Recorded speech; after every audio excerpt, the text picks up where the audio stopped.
joined the table of my cheating wife and her affair. Their faces were priceless when they saw me. I want to share a part of my life that has been both heartbreaking and eye-opening.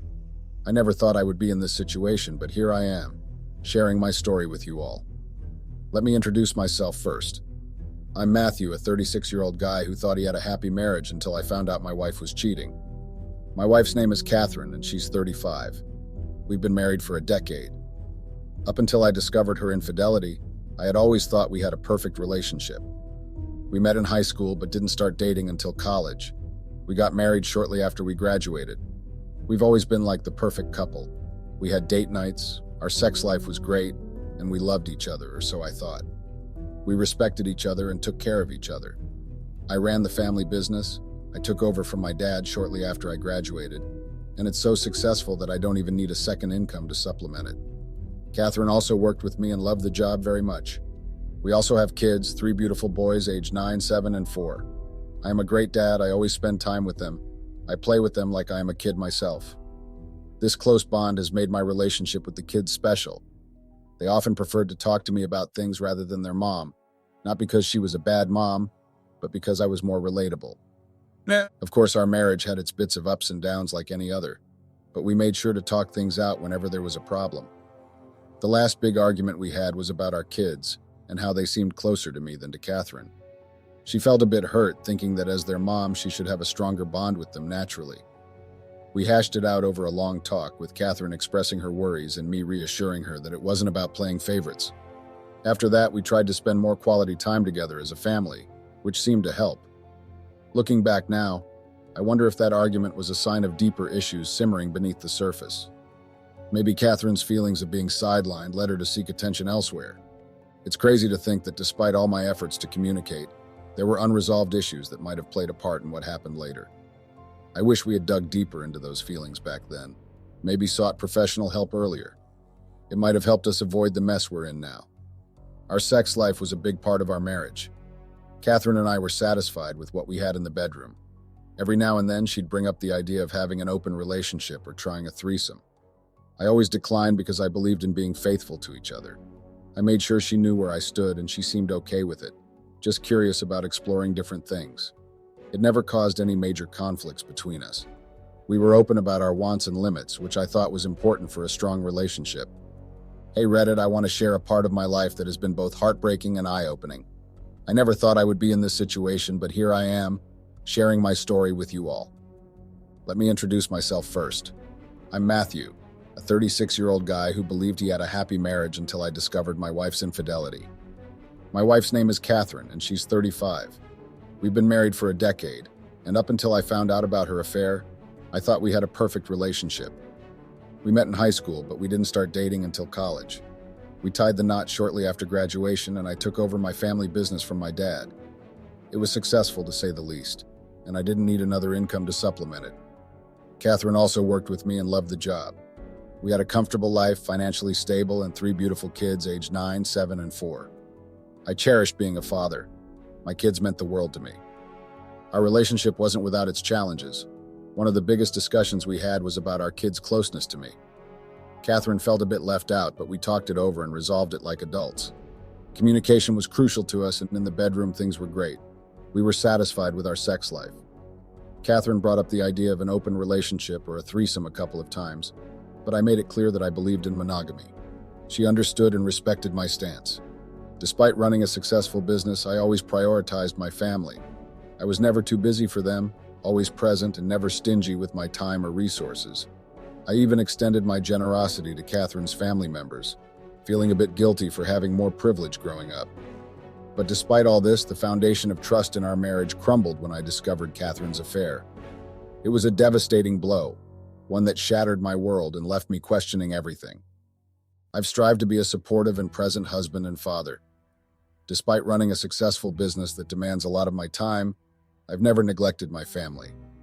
I've always made it a priority to be there for my wife and kids, no matter how busy I got. I'm never stingy with my time or affection. I made sure to carve out moments for us to connect, whether it was a quiet dinner at home or a family outing on weekends. I believed in being generous, not just with material things, but also with my emotions and support.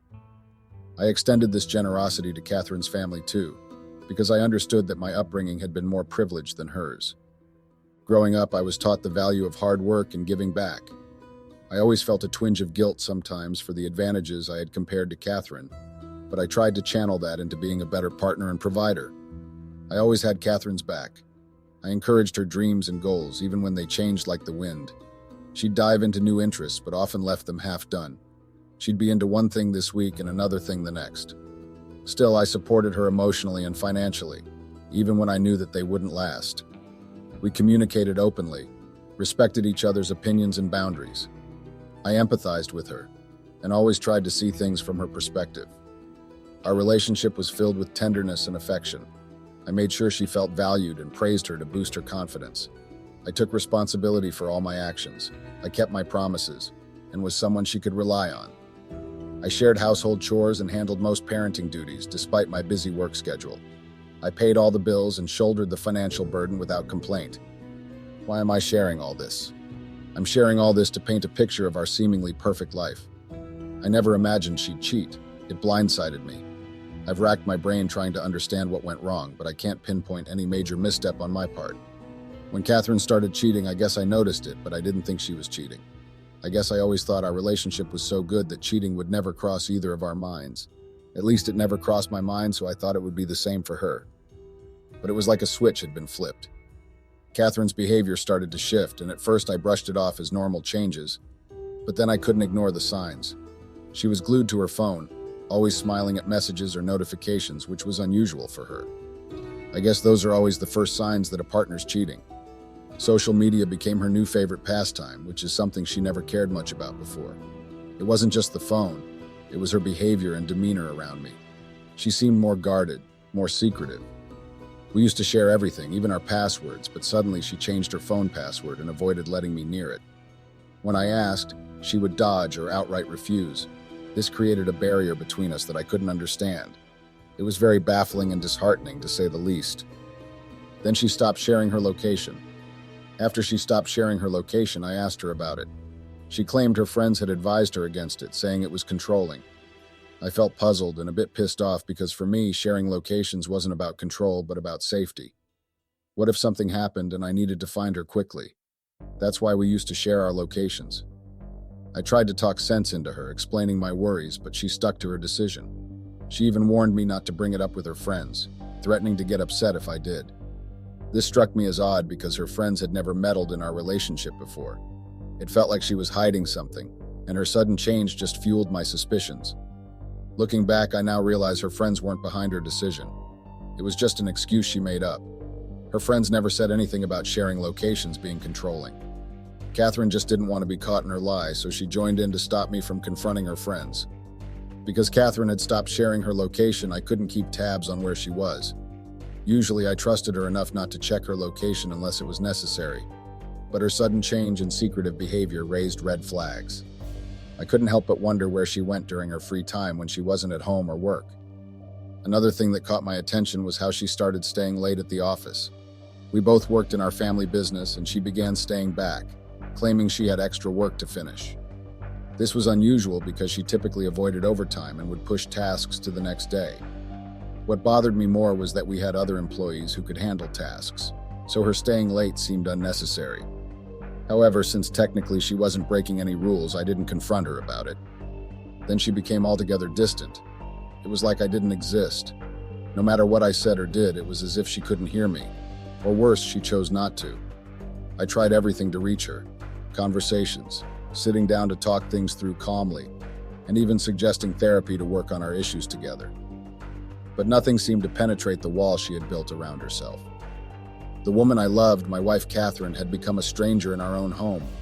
Her vibrant presence had now been replaced by a cold distance that left me feeling bewildered and lost.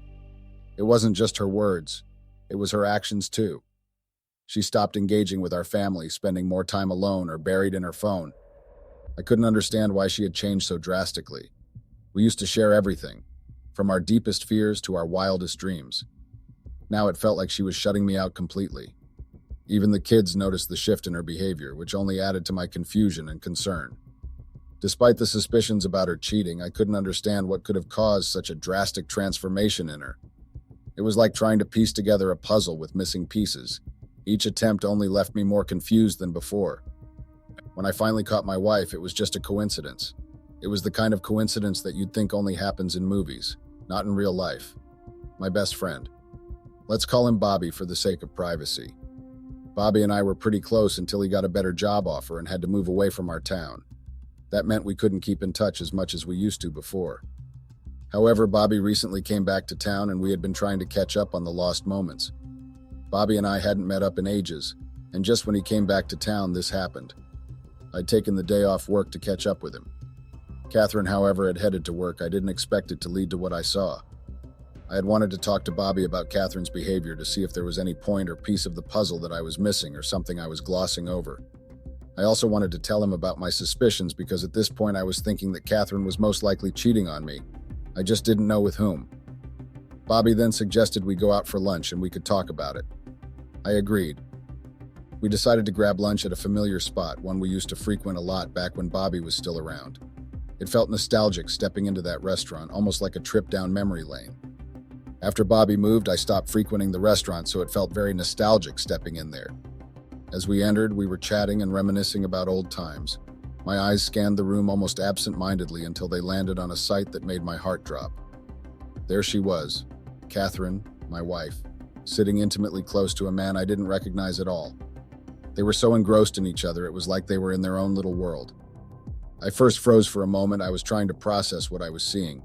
My mind started racing. I searched for any reasonable explanation, but deep down I knew.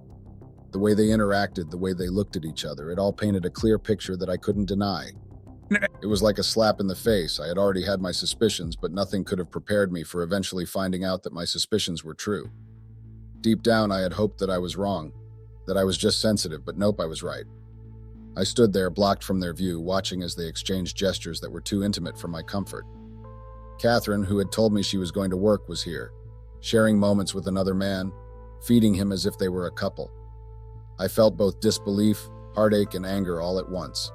It felt like a punch in the gut. My initial reaction was to just walk away and deal with it at home, but anger got the better of me. Bobby noticed my hesitation and urged me to confront them, so I did. He had noticed my pause, and now he too followed my gaze to the booth. Without a word, I made up my mind. I couldn't just ignore this. I had to confront Catherine, to demand answers and clarity.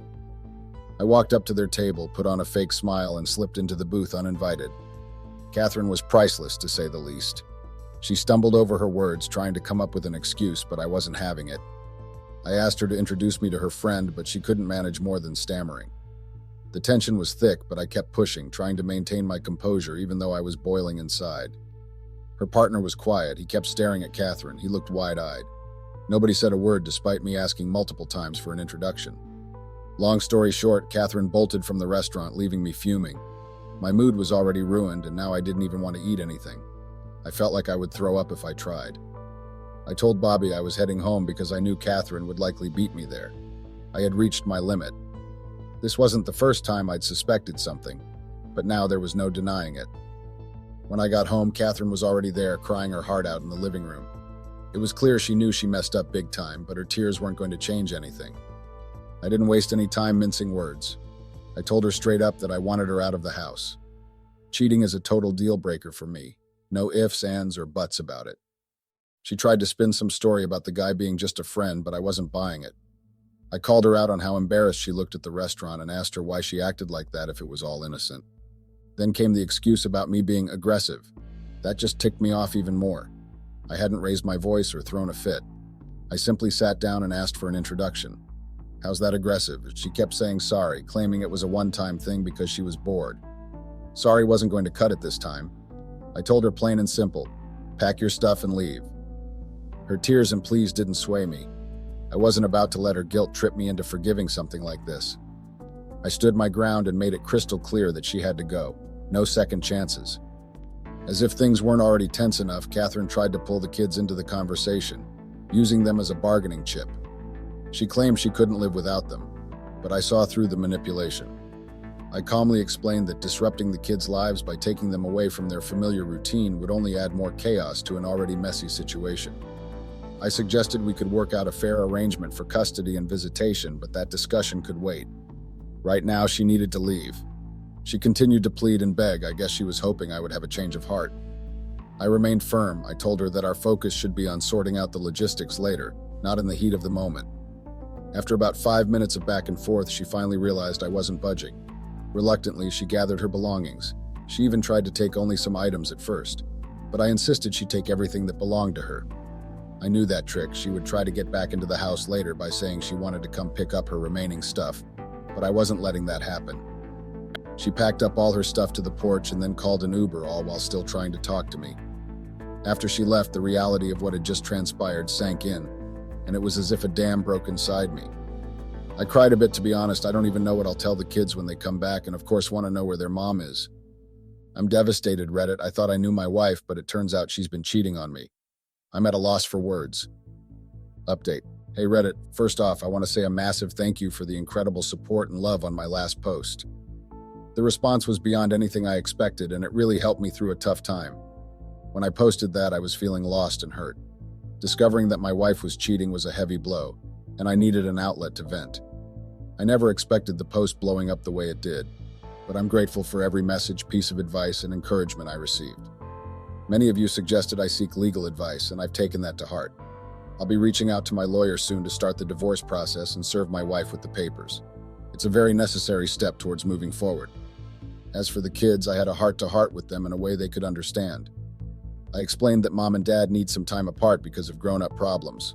They seem to handle it surprisingly well, but I'm open to the idea of family therapy down the road.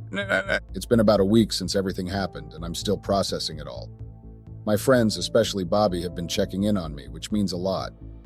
I've noticed some of you asking about my wife's whereabouts. Honestly, I haven't bothered to find out. Given her extravagant spending habits, I assume she's either crashing with friends or back at her parents' place. I might check in eventually, but right now I'm focusing on taking care of myself and the kids. She's been trying to reach out, but I'm not ready to communicate yet. I know I'll have to eventually, especially for the kids' sake. But for now, I need some space. I just wanted to give you all a quick update. Thanks again for the overwhelming support. It means more than words can express. Update. Hey Reddit, it's been a while since my last update, and I appreciate all the concern and messages checking in on me. I want to assure everyone that I'm okay. Sorry for the radio silence. So here's a quick rundown of what's been happening. First off, my wife got served with the divorce papers, and let's just say she didn't take it well. I've received countless voice notes from her, ranging from her cursing at me to apologies, tears, and pleas not to end our relationship. But the truth is, she's the one who crossed the line, not me. Her family reached out too, with apologies and hopes of reconciliation. I made it clear that forgiveness is not on the table right now or anytime soon. I just want a clean break and to move forward with the divorce. I also reached out to my own family, who I hadn't been in touch with since this all started. It wasn't an easy conversation, but I needed their support. I made sure they understood not to let my wife into their houses if she shows up spouting some lie. As for my wife's living situation, she's temporarily staying with a friend. Apparently that arrangement is on thin ice because she can't keep up with her share of the rent. It's not my concern anymore, but I did find it funny in a bitter way. She deserves it. Work has been a good distraction for me. I've been burying myself in projects and spending quality time with my kids whenever I can. It's helping me cope and move forward, slowly but surely. And to address a common question, no, my wife does not work with me anymore. It's impossible to continue working together after what happened. I hope that clears things up. Once again, thanks to everyone for the support and understanding during this challenging time. Hey Reddit, it's been a minute, and I think this might be my final update here. I'm more of a lurker on Reddit, so posting updates feels a bit strange for me. But I owe it to all of you who've been there every step of the way, offering support and advice. So let me catch you up on what's been happening in the past few months. First off, my wife and I went through the court process. As many of you pointed out, depending on where you live, cheating can have a huge impact in divorce proceedings. Fortunately, I live in a state where cheating carries weight in court. Long story short, she didn't get much in the settlement. No house, just a bit of alimony since I earn significantly more and have assets. It wasn't about winning or losing, but I was relieved that I got to keep custody of the kids. That meant the world to me, and I'm sure the kids feel more settled too. We've been in family therapy trying to navigate this whole new thing. My wife sees the kids occasionally on weekends, but it's not consistent. The therapy seems to be helping, or maybe the kids are just adjusting well. Either way, life feels more normal now. I've been making an effort to reconnect with friends and move forward. It's been surprisingly smooth considering everything. I've worked on forgiving her and moving on, and it's been working for me. I hardly dwell on the past anymore. And a question that I also keep getting about her affair partner. No, I never met the guy before or after that day at the restaurant. Couldn't track him down either. But honestly, it's not something I care about anymore. I want to thank each and every one of you for the incredible support. It meant the world to me during a tough time. Literally about to head out to my kids' school play, and I just wanted to share this quick update. Thank you all once again.